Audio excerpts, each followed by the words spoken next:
turning from the chaos in Egypt to the political chaos in Congress. We know about that on health care. As we mentioned, Republicans are now threatening a government shutdown this fall if the spending bill includes funding for Obamacare. Last week, the House held its latest super symbolic vote to push back the individual mandate yet another year. And that came after what was admittedly a much more significant move on this front. The White House decided to delay the employer mandate for a year. Even so, the administration does credit the 3-year-old health care law with lowering costs for consumers. Take, for example, insurance premiums in New York State, which are now expected to fall 50% by next year when those online exchanges take full effect. Similar stories are playing out in other states like Massachusetts, which applied an individual mandate at the state level for the past 7 years. Now, the White House says more savings are actually on the way as competition continues to rise and that massive structural reform obviously takes some time. But opponents say the premiums will keep rising and forcing some costs onto employers will lead to job cuts. Our next guest has been making some of those very arguments. But he does say the GOP has to stand for more than just complaint and repeal. Avik Roy was a healthcare advisor to Mitt Romney, a politician who I think knows about the values of the individual mandate and some of the controversies of Obamacare. He writes the Forbes blog on healthcare and social insurance reform. Thanks for being here. My pleasure, Ari. Let's start with that point. Why don't Republicans focus more on at least just targeting the parts of the law they say will increase costs rather than going at the whole thing, which we know in some areas, according to the numbers, does cut some costs? Yeah, I think the consensus among the conservative base and also a lot of the Republican leadership is let's let the law play out through 2014 so then we can say, okay, Obamacare didn't work. It didn't fulfill the promise that it was supposed to. It didn't make insurance more affordable. Then we can talk about reform in the next election cycle. That's what you hear a lot on the Hill. Well, I'm glad to hear that they're going to let it play out because that's not what I'm hearing. I'm hearing that we're headed for a government shutdown unless Obamacare is defunded. And Norm Ornstein writes about this. What is going on now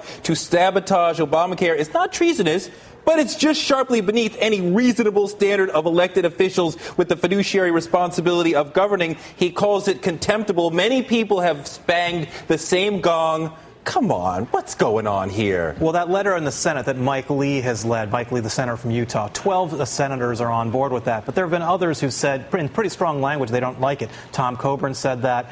Richard Burr said that of North Carolina. And I'm told on the Hill that there's more to come. So I think there's a fair amount of dissent as to whether shutting down the government or reprise of 1996 is a good thing. I think a lot of these guys who are signing this letter, they weren't around in 1996, so their memories aren't as long as some of the old codgers who are more skeptical of the strategy. So, Avik, we hear often that the definition of insanity is doing the same thing over and over again, expecting different results. Does that sound familiar with these 39-plus votes to repeal Obamacare? Well, I'm just wondering, and just to that point, I'm just wondering, whatever happened to the repeal and replace strategy? They got caught up on repeal, nothing on replace. What's going on here? Yeah, so on the first point, an important thing to mention is that most of those repeal votes happened in the last congressional session. So there are some Republicans who are new to Congress who wanted to be able to say that they voted to repeal Obamacare and go on the record for that. So that's a reason why they had these more recent votes.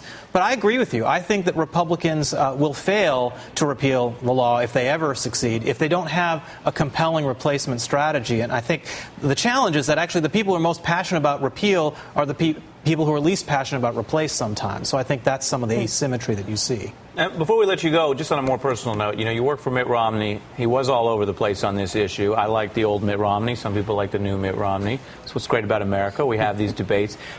Did you feel that he was personally frustrated about the way health care seemed to dog him during the campaign? Well, he said himself that he knew that it was going to be tough because of the similarities between the Affordable Care Act and what he did in Massachusetts.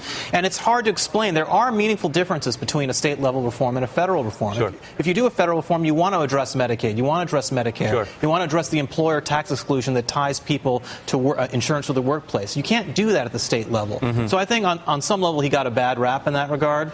But it is what it is, and it's the irony that was a lot of his contributions that brought us to where we are. Well, it's a low bar, but I will say I've always thought you were actually better at explaining some of the policy on this than Mitt Romney was. So you're too kind, Ari. That's my compliment. It's a low bar. Avik Roy, thanks for spending some time with us. And up next.